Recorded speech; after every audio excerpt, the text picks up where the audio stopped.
Avtotransport vositalariga belgilangan me'yordan ortiq yuk ortish nafaqat ma'muriy javobgarlikka, balki avtomobil yo'llariga yetkazilgan zararni qoplash majburiyatiga ham sabab bo'lishi mumkin.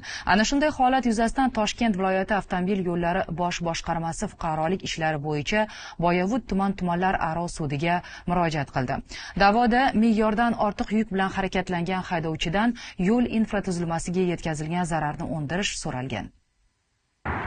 Toshkent shahridagi Qo'ng'irot yo'l patrul xizmati maskanida o'tkazilgan nazorat reydida yuk mashinasi maxsus tarozida tekshirildi. Ma'lum bo'lishicha, 2 o'qli ushbu avtomashina uchun ruxsat etilgan umumiy og'irlik 18 tonna bo'lishi kerak edi, ammo tarozi 21 tonnani ko'rsatgan. Ya'ni mashina me'yordan 3 tonna ortiqcha yuk bilan harakatlangan.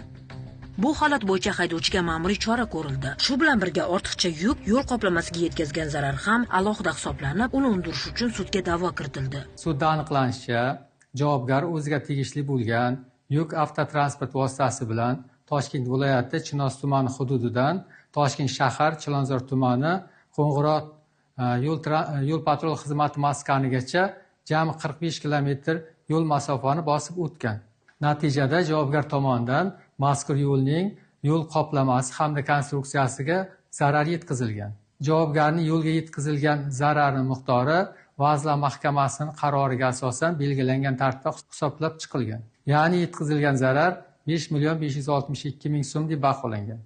Sudda nazorat tarozisi ma'lumotlari, ma'muriy hujjatlar va zarar hisob-kitoblari atroflicha o'rganildi. Barcha dalillar tahlil qilingach, sud haydovchidan avtomobil yo'llariga yetkazilgan zararni undirish haqida qaror chiqardi. Sud Fuqarolik kodeksining 985-moddasiga hamda Vazirlar Mahkamasi qaroriga asosan da'vogarning da'vo talabini qisman qanoatlantirib, Toshkent viloyati avtomobil yo'llari bosh boshqarmasi foydasiga 5.562.000 so'm zarar undirish haqida hal qiluvchi qaror qabul qildi.